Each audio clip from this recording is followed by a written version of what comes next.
हम class 10th के लिए टॉपिक पढ़ रहे थे हाइट एंड डिस्टेंस, ट्रिग्नोमेट्री का जो थर्ड पार्ट है हाइट एंड डिस्टेंस। उसके हम लोगों ने जो विविध प्रश्नमाला है मिस स्केलेंस एक्सरसाइज को सॉल्यूशन कर रहे थे, तो उसके अंदर हम लोगों ने 18 क्वेश्चन सॉल्यूशन कर दिया था और हमारा नेक्स्ट क्वेश्चन 19 एंड 20 है। तो 19 हमारा जो क्या गिवन है उसके अंदर हम देख लेते हैं। 19 के अंदर हमको बोला है 7 मीटर ऊंचे भवन, एक बिल्डिंग खड़ी है, वो कितनी है 7 मीटर की है। भवन के शिखर से, भवन के टॉप से, एक टॉवर के शिखर का, मतलब एक तो अपना भवन है, एक टॉवर है बड़ा वाला, उसके शिखर का उन्नयन कोण 60 डिग्री है और 7 मीटर ऊंचे भवन के शिखर से टॉवर के पाद का अवनमन कोण 45 डिग्री है।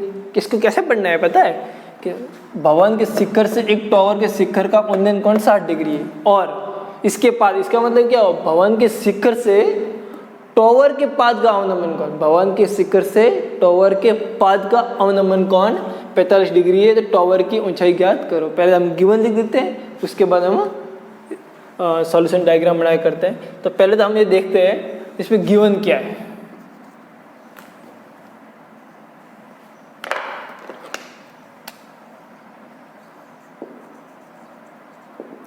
हमारा गिवन क्या है, क्या दिया हुआ है, बिल्डिंग की हाइट, भवन की ऊंचाई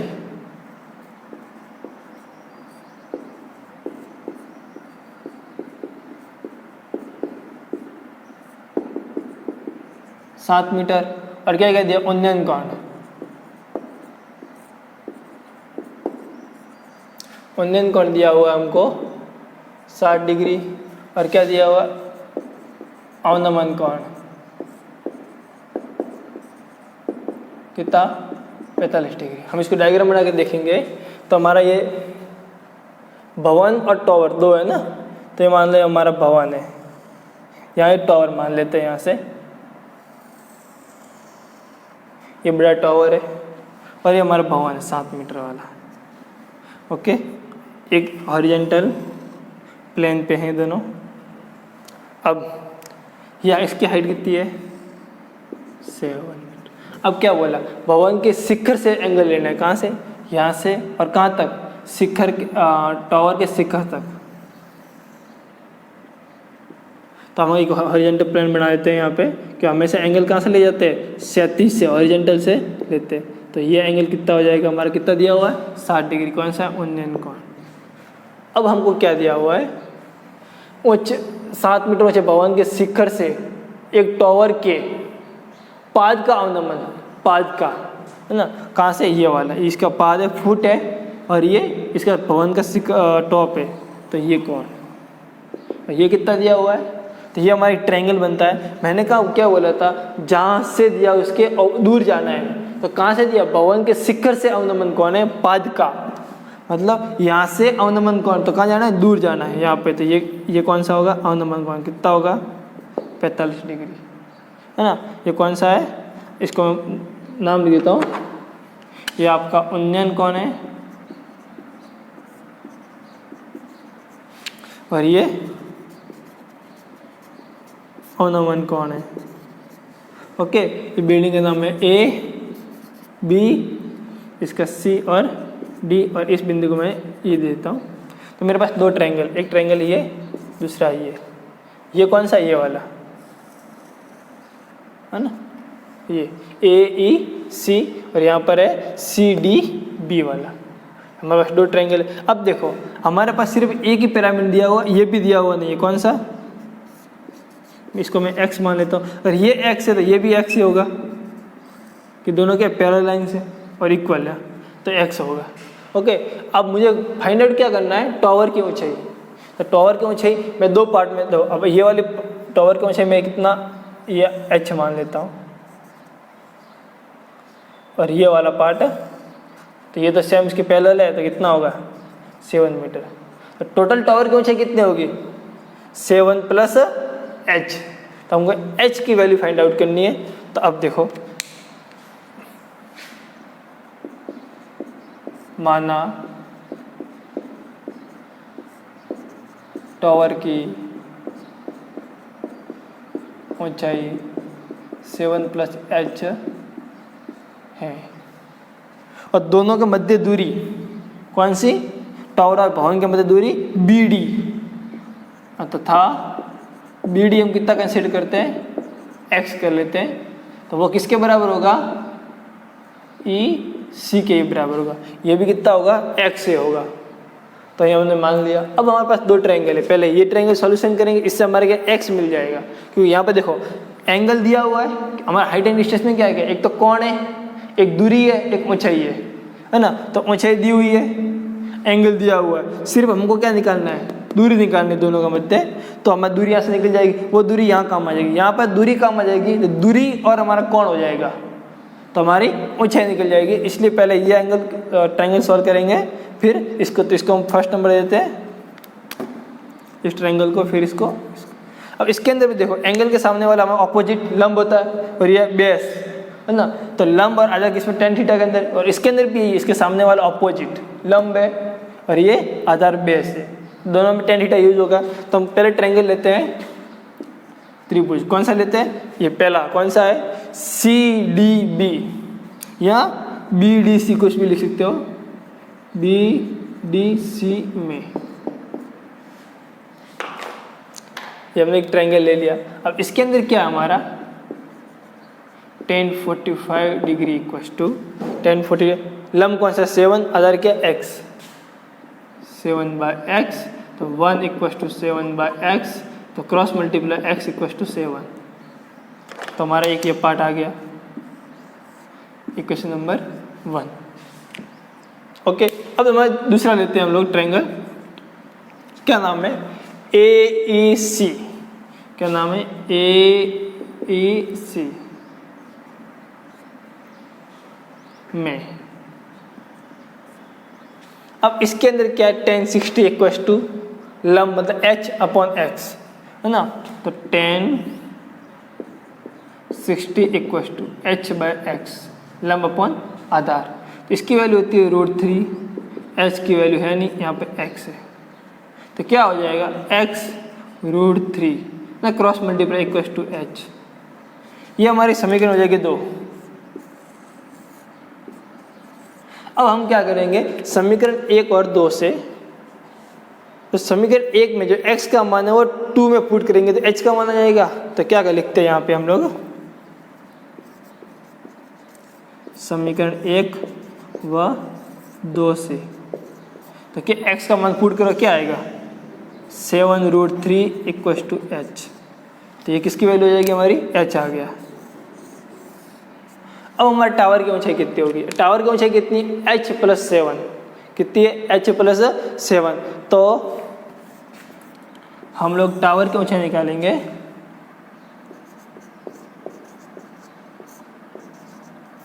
चलो यहाँ सॉल्व करते हैं।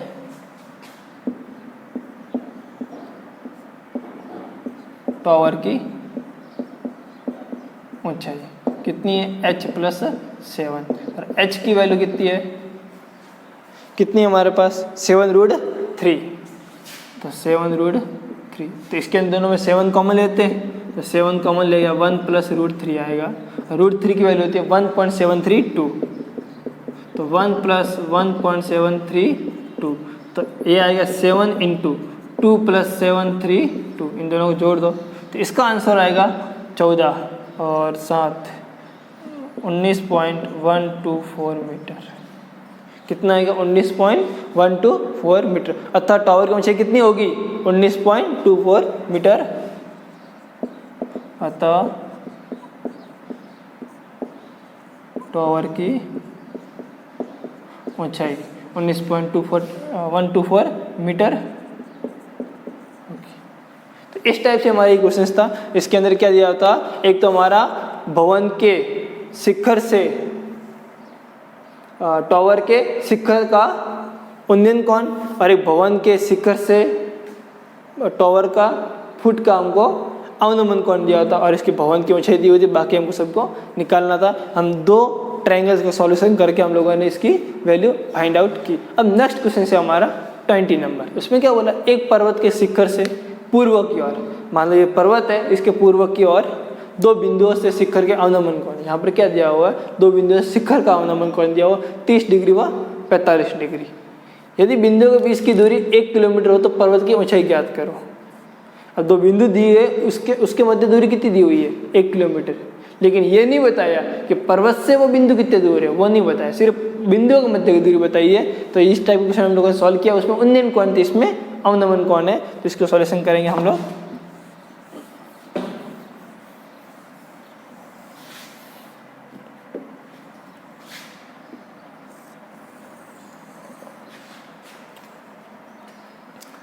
तो सॉल्यूशन करते हैं।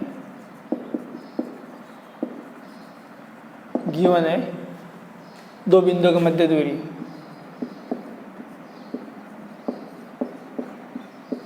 तो बिंदुओं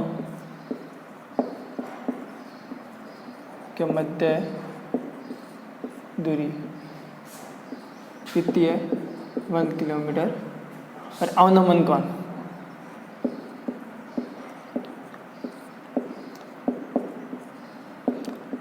डिग्री एंड 45 डिग्री।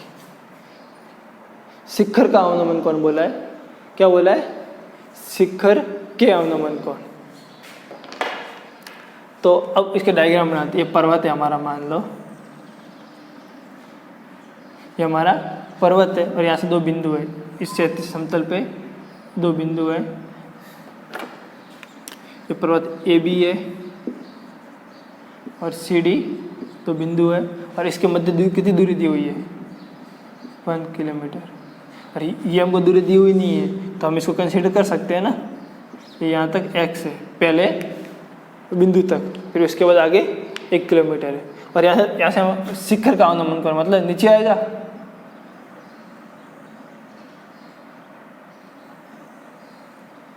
शिखर का बोला नीचे आएगा, कौन कौन सा एंगल है 45, मतलब बड़ा एंगल हमेशा इस साइड आता है ना, जैसे जैसे आगे जाएंगे एंगल छोटा होगा।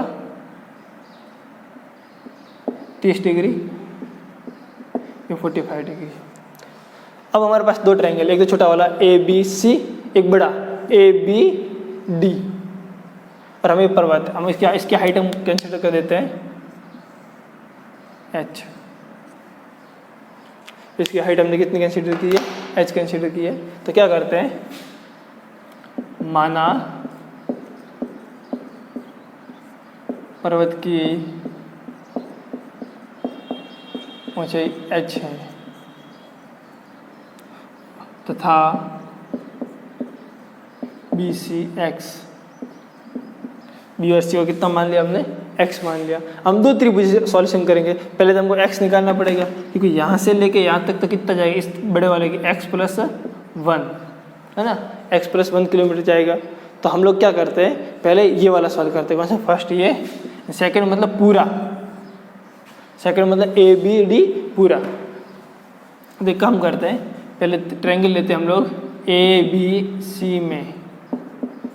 अब इसके अंदर भी क्या क्या गिवन है, इससे ऑपोजिट मतलब हाइट निकालनी है, कोण दिया हुआ है, इसके अंदर तो कोण भी नहीं है, कुछ भी नहीं है, सिर्फ कोण, सॉरी इसके अंदर सिर्फ कोण दिया हुआ है और आधार भी नहीं है और हाइट भी नहीं है। तो इसमें कुछ न कुछ रिलेशन तो आएगा, वो आगे काम आएगा अपने।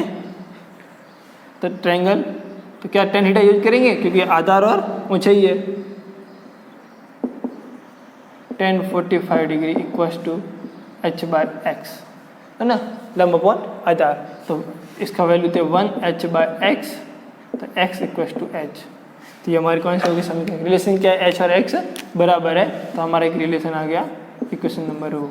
अब दूसरा त्रिभुज लेते हैं हम लोग ABD में, और इसके अंदर क्या tan 30 डिग्री आएगा, tan 30 डिग्री आएगा, और इसके सामने वाला क्या h है, और आधार क्या है, पूरा है x+1 है ना, तो h/x+1, इसकी वैल्यू होती है 1/√3 इक्वल्स टू h/x+1।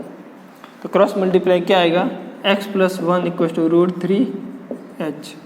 ये हमारी समीकरण 2 आ गई, इक्वेशन नंबर 2 आ गई। हम जब हम समीकरण को सॉल्व करेंगे दोनों इक्वेशंस को, तो क्या करेंगे हम, इक्वेशन फर्स्ट से जो x की वैल्यू h के फॉर्म में वो यहाँ रख देंगे, क्योंकि हमको h निकालना है, x को सब्स्टिट्यूट करना है किससे, h से। तो क्या हो जाएगा, समीकरण 1 व 2 से, 1 व 2 से तो क्या हो जाएगा, x के क्या लिखना है, h लिखना है, +1 इक्वस टू √3h। तो 1 इक्वस टू हो जाएगा √3h माइनस h। ओके, तो मैं आगे सॉल्यूशन करता हूँ। तो 1 इक्वस टू हो जाएगा, h को कॉमन ले लो, √3 माइनस 1। तो h इक्वस टू आ जाएगा 1/√3 माइनस 1। इसको अपन रैशनलाइजेशन करके सॉल्व कर सकते हैं। मैं इस साइड इसको सॉल्व करता हूँ।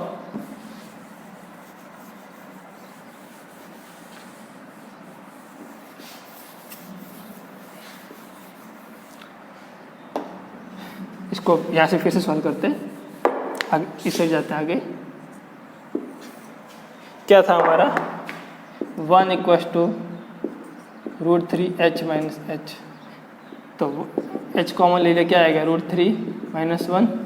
तो h तो रह जाएगा और ये वाला इस साइड आएगा, क्या आएगा, 1/√3 माइनस 1। इसको सॉल्यूशन करो किससे, रैशनलाइजेशन या प्रीमीकरण बोलते हैं इसको। तो 1/√3 माइनस 1 ऊपर नीचे √3 माइनस 1/√3 माइनस 1 से मल्टीप्लाई करो। तो क्या आएगा, नीचे ऊपर आएगा √3 माइनस 1 अपॉन आएगा √3। ये अपने फार्मूला पढ़ा है ना, कौन सा, ये वाला, a minus b a plus b. इसका फार्मूला क्या होता है, a² माइनस b²। तो यहाँ पर कौन सा, ये वाले अपन आइडेंटिटी यूज करेंगे। तो यहाँ पर क्या हो जाएगी, a² मतलब √3 है, तो मतलब √3 का स्क्वायर कितना होगा, यहाँ पर आ जाएगा √3 का स्क्वायर माइनस 1 का स्क्वायर।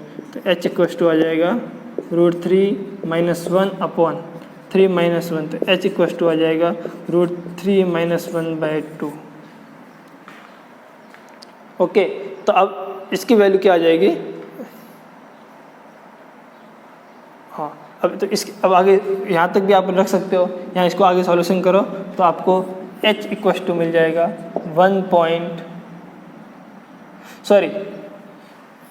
मिनट, अपन को रैशनलाइजेशन के ऑपोजिट साइन से करते हैं। यहाँ पर प्लस आएगा, यहाँ पर क्या आ जाएगा, प्लस आ जाएगा, ऊपर प्लस आ जाएगा।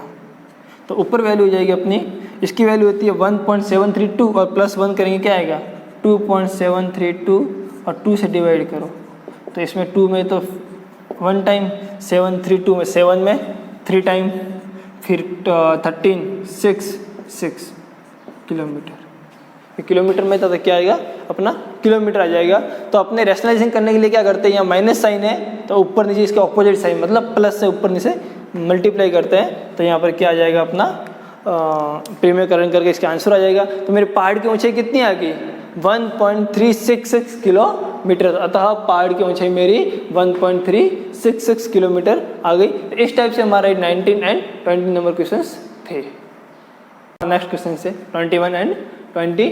तो 21 क्वेश्चन हमारे क्या है, एक झील में, वो एक लेक है, पानी के तल से 20 मीटर ऊंचे बिंदु से एक झील है, उसके जो पानी के तल उससे 20 मीटर ऊपर एक पॉइंट है ए से एक बादल का उन्नयन कोण 30 डिग्री है।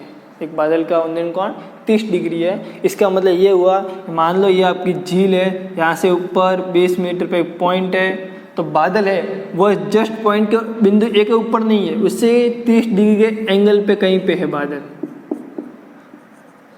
है ना। मतलब यहाँ 30 डिग्री एंगल पे बादल है, ना कि सीधा ऊपर। सीधा ऊपर होता है 90 डिग्री का एंगल होता है, 30 डिग्री एंगल पे बादल है। तो बिंदु, हाँ, कौन बादल है, यदि झील में बादल का प्रतिबिंब बन रहा है। अब मान लो ये आपकी झील है और इसका यहाँ प्रतिबिंब बन रहा है, बादल का प्रतिबिंब बन रहा है। तो का बिंदु ए से अवनमन कोण, अब देखो बिंदु ए से, ना कि ये तो झील ऊपर वाली, यहाँ से अवनमन कोण, मतलब ये गया आगे, तो ये आपका अवनमन कोण कितना दिया हुआ है, 60 डिग्री हो। तो बिंदु ए से बादल की दूरी, बिंदु ए से बिंदु यहाँ पे, बादल यहाँ पे, तो ये दूरी अपन को निकालनी है, एक्स वाई जो भी ये दूरी अपन को निकालनी है। तो अपन सिस्टमेटिक रूप से इसको सॉल्यूशन करते हैं।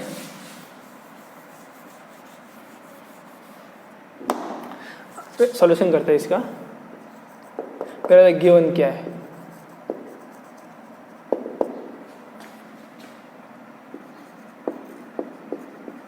बिंदु ए की पानी तल से ऊंचाई कितनी है 20 मीटर। बिंदु ए से बादल का उन्नयन कोण, बिंदु ए से, ये वर्ड ध्यान रखना, ए से लिखा हुआ है तो मतलब उन्नयन कोण ए के पास आएगा, अवनमन कोण दूर आएगा। बिंदु ए से पानी का अरे बादल का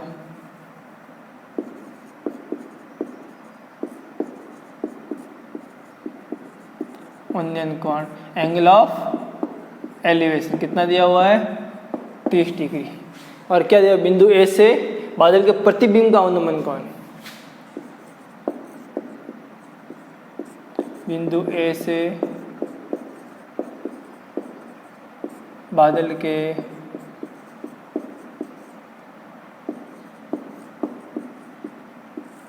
प्रतिबिंब का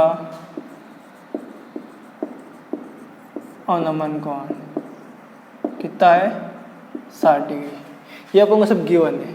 अब निकालना ये बिंदु ए से बादल की दूरी। तो अपन क्या करते हैं, माना बिंदु ए से बादल की दूरी y है, y का ही पैरामीटर ले लिया। अब इसका डायग्राम बनाएंगे। तो सबसे पहले तो हम क्या करते हैं, ये मान लो मेरी झील है, ये झील का तल है,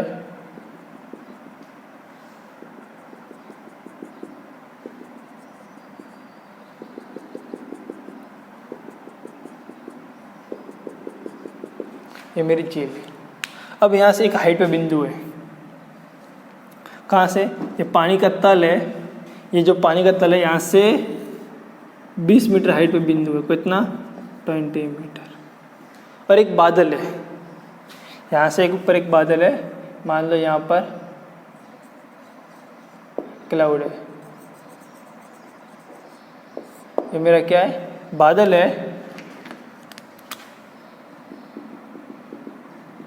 ये मेरा एक बादल है।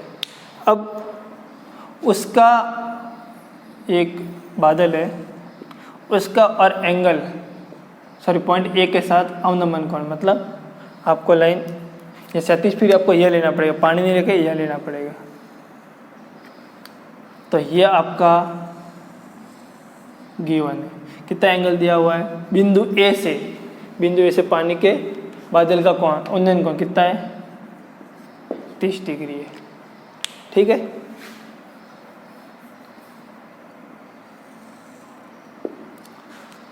अब आगे क्या बोला, यदि झील में बादल का प्रतिबिंब बन रहा हो तो प्रतिबिंब तो क्या कैसे बनेगा, मान लो तो ये तो आपका 20 मीटर ऊपर पॉइंट है, तो ये भी कितना होगा यहाँ तक 20 मीटर होगा। अब मान लो ऊपर ये यहाँ बादल h मीटर है, इसके पहले ए है, ये कितना h मीटर है, मतलब ये है तो मैं इस पॉइंट को बी देता हूँ, ये पहले लाइन से तो h मीटर। अब देखो ये पानी से ऊपर कितना बादल है 20 प्लस h। तो अपन को पता है जब अपन मिरर के अंदर देखते हैं, जितना अपन मिरर के क्लोज होते हैं तो प्रतिबिंब भी अपने क्लोज आता है। जैसे जैसे अपन दर्पण के अंदर दूर जाते हैं, अपना मिरर अपना इमेज भी क्या जाता है दूर जाता है। इसका मतलब है जितना बादल ऊपर है उतना अंदर नीचे होगा इसका प्रतिबिंब। तो इसका प्रतिबिंब क्या बनेगा, इसका प्रतिबिंब मान लो ये बन गया, ये इसका प्रतिबिंब बन गया, तो ये कितना नीचे आएगा, तो ये हाइट होगी यहाँ से यहाँ तक कितनी होगी, जितना ऊपर कितना है यहाँ से लेके ऊपर है 20 प्लस h मीटर हो या जो भी इकाई मीटर में, तो हमने पूरा मीटर कंसीडर किया है। ठीक है, तो अपना ये इतना तो क्या है पानी के अंदर है, ये पानी के तल से ऊपर है। अब देखो तो ये हमारा पानी का तल है। अब इन्होंने क्या बोला है, बिंदु ए से बादल के प्रतिबिंब का उन्नयन कोण, बिंदु ए से, तो बिंदु ए कहाँ है, यहाँ पे है, तो बिंदु ए कहाँ है, यहाँ पे है, तो यहाँ से बादल का प्रतिबिंब यहाँ पे आएगा, ये आएगा, और ये हाइट और ये हाइट भी सेम होगी यहाँ पे, है ना, ये एक अपना, तो ये भी कितना होगा यहाँ तक 20 प्लस h। अब उन्होंने क्या बोला है, एक अपन ट्रायंगल कंसीडर किया, इन्होंने बिंदु ए से उन्नयन कोण, मतलब ट्रायंगल के अंदर क्या दूर होता है, तो ये वाला एंगल कितना होगा, तो दिया हुआ 60 डिग्री। अपन को पता है ये एंगल और ये एंगल अल्टरनेट एंगल है, तो ये भी कितना होगा 60 होगा ना। तो इस टाइप से हमारा ये डायग्राम बना। अब हमको सॉल्यूशन करना है, क्या निकालना है, क्या ये वाला, इसको हमने कितना कंसीडर किया है, y, यहाँ से यहाँ तक हमने y कंसीडर किया है ना। माना बिंदु ए से बादल की दूरी y है। अब अपने पास ये भी दूरी नहीं है ना, क्षैतिज दूरी भी नहीं है, तो अपन को करना क्या है वो देखो। अपन को क्षैतिज दूरी मान लो मेरी ये x है, मैं ये क्षैतिज दूरी x मान लेता हूँ, हॉरिजॉन्टल x मान लेता हूँ। तो क्या कर पॉइंट दे देता हूँ, ये ए बी, इसको C नाम रख देता हूँ, C बिंदु देता हूँ, ए बी सी। और जो ये प्लेन है पानी वाला, इसको मैं डी ई देता हूँ, नीचे वाला मैं ये a b c d e f, इसको जी, इस नाम से मैंने पॉइंट रख दिए। अब समझ में आया क्या था कि ये तो अपना झील थी, जो पानी वानी दिख रही है मुझे ये वाली, ये सब पूरी पूरी क्या है, झील है। इसके तल से 20 मीटर की हाइट पे एक बिंदु है ए, वहां से 31 डिग्री कोण पे क्लाउड है, ये क्लाउड आ गया। अब क्लाउड आ गया तो 30 डिग्री था, तो मैंने इसको हाइट, अब देखो ये मेरी 20 है, तो इसके पहले ये भी कितनी होगी, 20 होगी। और यहाँ से ऊपर मैंने h मान लिया, बी बिंदु से मैंने h मान लिया, तो झील से ऊपर कितना हो गया, 20 प्लस h हो गया। तो उतना का उतना नीचे क्लाउड होगा उसका प्रतिबिंब, तो कितना 20 प्लस h का। तो वहाँ से इस प्रतिबिंब से बिंदु एक का क्या बना है, अवनमन कोण कितना 60 है, और ये z बनता है ऐसे करके, ये z है, तो ये 60 है, तो ये भी कितना होगा 60 होगा। तो अब हम आके इसके सॉल्यूशन करेंगे। तो देखो अब दो ट्रायंगल, एक तो ये वाला, अगर ये 60 लो तो ये ट्रायंगल होगा, ये वाला 60 लो तो ये ट्रायंगल होगा। ओके, तो इसमें कौन सा बड़ा ट्रायंगल है, ये वाला एक बड़ा ट्रायंगल है, एक ऊपर वाला ट्रायंगल है। चलो तो हम एक 1 बाय 1 ट्रायंगल को सॉल्व करेंगे। पहले कौन सा सॉल्व करते हैं अपन, ये वाला सॉल्व कर लेते हैं, या फिर ये वाला कोई भी एक 1 बाय 1 स्टार्ट से ऊपर से करते हैं। तो क्या आएगा, इसके एंगल है हमारे पास 30 डिग्री, x और h में रिलेशन आ जाएगा। अभी तो हमारे पास 3 पैरामीटर चाहिए, x भी नहीं है, h भी नहीं है, y भी नहीं है, लेकिन इन दोनों ट्रायंगल के अंदर कॉमन क्या, इसके अंदर x यही लगता है, इस ट्रायंगल का बेस ये है और इसका भी बेस ये है, तो यहाँ x का रिलेशन आएगा तो h निकल जाएगा, तो y बाद में निकालेंगे अपन। तो क्या करते हैं, ट्रायंगल कौन सा लेते हैं, ए बी सी में। अब यहाँ पे ये मेरा आधार है और ये मेरा क्या लंब है, tan थीटा यूज करता हूँ ए बी सी में।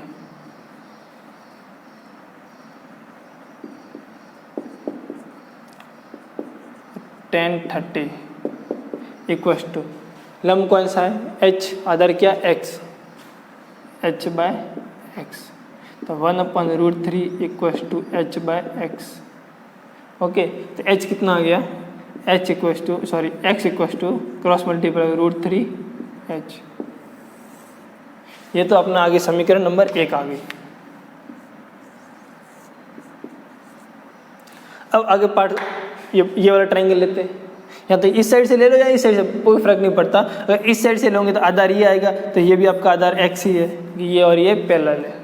ओके, तो क्या करते हैं, त्रिभुज कौन सा लेते हैं, ए बी एफ, ई तक नहीं पूरा एफ तक, ए बी एफ में। अब देखो इसका आधार कौन सा, ये वाला है, और इसका लंब ये वाला है, तो tan 60 इक्वल्स टू लंब क्या है, ये पूरा कौन सा। अब देखो इसके अंदर तो लंब कहाँ से, लंब पूरा यहाँ से लेके यहाँ तक, इसका मतलब क्या हो, ये लंब में क्या क्या, अब देखो लंब में है B E plus E F, अपन आधार में है ए बी, तो tan 60 इक्वल्स टू हो जाएगा बी ई कितना है 20 प्लस नेक्स्ट वाला पर कितना है 20 प्लस h, इसके वैल्यू थे √3 इक्वल टू कितना हो जाएगा 40 प्लस h। तो h की वैल्यू कितनी आ जाएगी यहाँ से, सॉरी अपॉन में x भी आएगा आधार, कि ए बी की वैल्यू x भी देखनी पड़ेगी। तो √3 इक्वल टू कितना होगा 40 plus h upon x, cross multiply होगा x √3 equal to 40 plus h। ये मेरी समीकरण आ गई, सेकेंड समीकरण मेरी आ गई, इक्वेशन नंबर 2 आ गई। अब मैं क्या करूँगा, इक्वेशन 2 के अंदर जो x का मान है वो कहाँ से पुट करूँगा, समीकरण 1 से, क्या है √3h। तो समीकरण 1 व 2 से, इसको हम बाद में सॉल्यूशन करेंगे, पहले समीकरण 1 व समीकरण 2 से। तो समीकरण 1 व 2 से क्या करेंगे, 2 के अंदर समीकरण 1 से x का मान पुट करेंगे। x का मान क्या है √3h इंटू x का मान रख दिया, अब क्या रहेंगे √3 इक्वल टू क्या है 40 प्लस h। तो √3 इंटू √3 कितना, तो 3h equal to 40 plus h की वैल्यू निकालो, क्या आएगा 3h minus h equal to 40। तो 2h equal to 40, h equal to कितना आ गया 20 मीटर। अब देखो ये h 20 आ गया, तो 20 तो ये कितना हो गया 40। तो अगर कभी पूछे झील की तल से कितना ऊपर है, तो तल से तो h प्लस 20 मतलब 20 प्लस 20 40 ऊपर है। लेकिन अब इसने पूछा a से बादल की दूरी, तो अब ट्रायंगल फिर से ये लेंगे, अपने पास h आ गया। तो इसके अंदर देखो त्रिभुज के अंदर क्या है, ये लंब, ये क्या है कर्ण। लंब और कर्ण किसमें, ये साइन थीटा इक्वल टू क्या होता है लंब अपॉन कर्ण। तो अपने पास लंब मिल गया, कितना आ गया 20 आ गया, तो कर्ण निकल जाएगा। तो क्या करेंगे अपन नेक्स्ट, त्रिभुज फिर से ऊपर वाला ABC में अगेन लेंगे साइन थीटा इक्वल टू क्या होता है लंब अपॉन कर्ण। अब थीटा की वैल्यू की 30 डिग्री,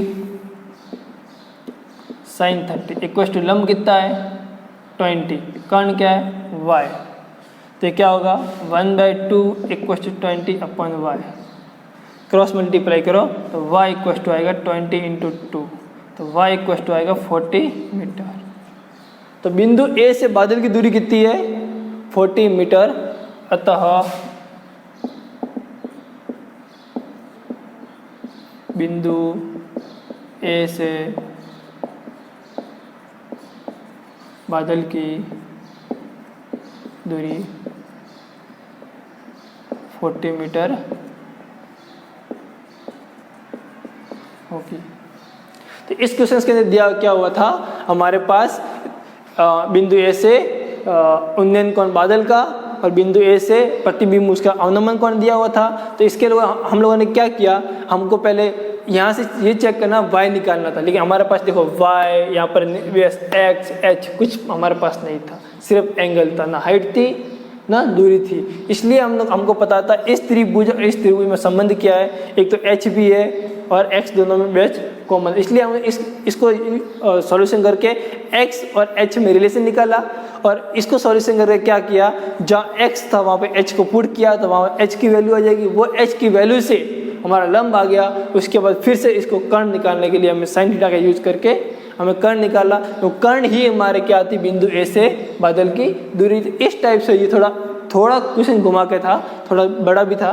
तो ये क्वेश्चन इस टाइप से 20 नंबर 21 हमारा सॉल्यूशन हुआ। नेक्स्ट क्वेश्चन से हमारा 22 क्वेश्चन क्या देखो, एक नदी के पुल के एक बिंदु से सम्मुख किनारों के अवनमन कोण क्रमशः 30 और 45 है। यदि पुल किनारों से, ये नदी रिवर है, पुल के एक बिंदु से यहाँ पे 30 डिग्री अवनमन कोण, इधर 45 डिग्री, और क्या बोला है पुल किनारे से पुल हाइट पे कितना है 4 मीटर ऊंचाई पे, और नदी की चौड़ाई ज्ञात करो, ये अपन को ज्ञात करनी है। अब देखो कैसे रिवर है और कैसे पुल है वो सब देखते हैं अपन लोग डायग्राम से।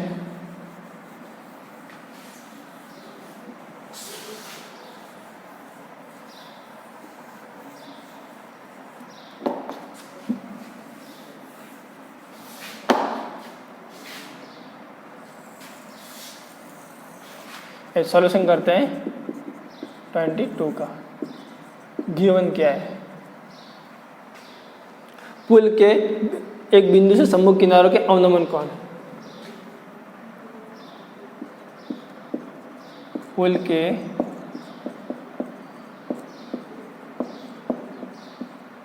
एक बिंदु से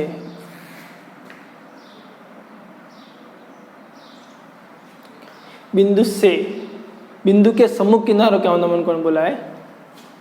बिंदु से सम्मुख किनारों के अवनमन कौन कितना है? 30 डिग्री है ना, 45 डिग्री। और क्या बोला है? पुल की ऊंचाई, पुल की ऊंचाई कितनी दी हुई है? ये 4 मीटर। अब चेक करते कैसे। देखो, मान लो ये हमारी रिवर जा रही है ना, ये हमारी रिवर है और इसके अंदर बहुत सारा पानी है। तो पुल तो कैसे बनेगा? अगर रिवर ऐसे जा रही है तो इसके ऊपर पुल तो ऐसे बनेगा, है ना। अगर 3D बनाया जाए, ये हमारी रिवर है तो इसके ऊपर पुल तो ऐसे ही बनेगा। नदी की चौड़ाई ऐसी है तो पुल ऐसे ही बनेगा, उसके साथ तो बढ़ेगा नहीं। तो ये हमारा मान लो पुल है, ये ऊपर वाला हमारा पुल है और ये रिवर है। तो पुल इसकी, अब देखो ये रिवर है, ये पानी के अंदर से इसकी हाइट कितनी है? मान लो इसके बैंक पे एक बिंदु है ए है, इस किनारे पे बिंदु है बी और एक बिंदु यहाँ से एक सी, जो पुल का बिंदु, ये क्या हमारा पुल है। पुल के बिंदु से इसके सम्मुख किनारे, दोनों सम्मुख किनारे हो गए। इसका अवनमन कौन पूछा है? क्या पूछा है? अवनमन कौन। तो ये तो इसकी चौड़ाई क्या होगी? ये वाली ए बी, चौड़ाई क्या होगी? ए बी के दो किनारों का मध्य दूरी होती है, चौड़ाई होती है। तो अब ये अवनमन को क्या? बिंदु से, तो कौन सा? ये वाला होगा। एक तो ये कितना डिग्री दिया हुआ है? एक तो 30 डिग्री दिया हुआ है, ये कितना दिया हुआ है? 45 डिग्री। ठीक है। अब इन्होंने क्या बोला? पुल कितना ऊंचा है? 4 मीटर। अब 4 मीटर कौन सी होगी? ये पुल की चौड़ाई थोड़ी हो। पुल तो जितना चौड़ा होता है उधर नदी के ऊपर ही होता है। ऊंचा तो कैसे होता है? ये अगर मेरा पानी है तो यहाँ से जितना ऊपर होता है ये पुल होता है, मतलब ये पानी है तो इतना ये ऊपर है। तो इसका मतलब ये हुआ, ये मेरी जो हाइट होगी, ये पानी के तल से, ये पानी का तल है मान लो, ये हाइट होगी, ये कितनी होगी? 4 मीटर। कितनी होगी? 4 मीटर होगी। ये मान लो चौड़ाई है, इसको मैं x मान लेता हूँ। कितना मान लेता हूँ? x मान लेता हूँ। और x को 2 पार्ट में डिवाइड करता हूँ। कैसे? मान लो ये पॉइंट D है, तो मान लो यहाँ से यहाँ तक x1 है और यहाँ से यहाँ तक x2 है, और टोटल हो जाएगी। इसको मैं x मानता हूँ, x equal to x1 plus x2। Okay. अब मेरे पास 2 ट्रायंगल बन गए, एक तो ये वाला, एक ये वाला। एक तो ADC, दूसरा BDC। अब 2 ट्रायंगल का हम सॉल्यूशन करेंगे। अब देखो, तो माना पुल की, सॉरी, माना नदी की चौड़ाई x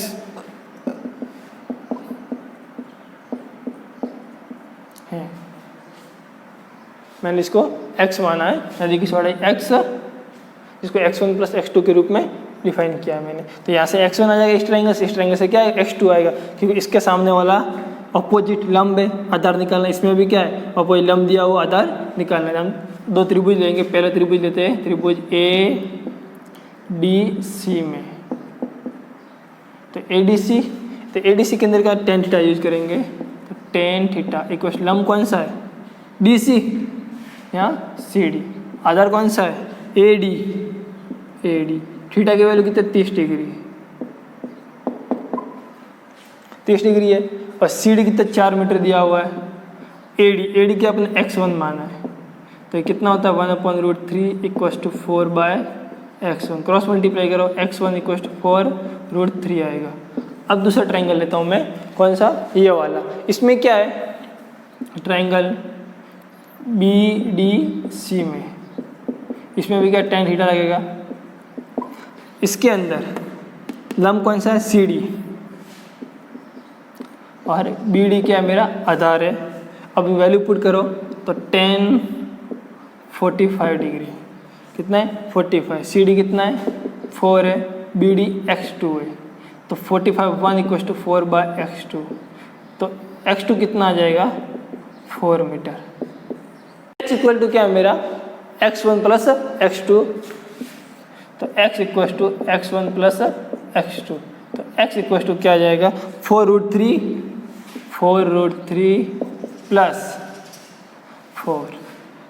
4 कॉमन ले लो, क्या आएगा, √3 प्लस 1, x इक्वल टू 4, √3 की वैल्यू होती है 1.732 प्लस 1, तो x इक्वल टू का 4 2.732, इसको मल्टीप्लाई करेंगे आपस में तो आएगा 4 इंटू, मल्टीप्लाई करेंगे तो इसका आंसर हमारा आएगा, 4 को 2 से करो 8 आएगा, 3 से करो 12 आएगा, ओके। और 12 इसमें एक 12 और 7 से करो 28 और 1 29, फिर आगे बढ़ेगा 2 आगे जाएगा, 8 और 2 10, तो नदी की चौड़ाई कितनी आएगी, 10.928 मीटर। अतः नदी की चौड़ाई 10.928 मीटर होगी। तो इस टाइप से हमारा क्वेश्चन था। इस क्वेश्चन में क्या था कि रिवर है और उसके ऊपर एक पुल बना हुआ है, और ये जो बैंक है इसके सम्मुख किनारे, वहाँ से एक बिंदु से A और B पे 30 और 45 है, क्या था मेरा, अवनमन कौन था, तो हमको चौड़ाई ज्ञात करनी थी। चौड़ाई कितनी आ गई मेरी, 10.928 मीटर, ये मेरी क्या आ गई, चौड़ाई आएगी नदी की। इस टाइप से हमने क्वेश्चन नंबर 21 एंड 22 की। अब नेक्स्ट जो हमारा लेक्चर होगा उसके अंदर हम 23, 24, 25, 26 क्वेश्चन नंबर सॉल्यूशंस करेंगे। Thank you.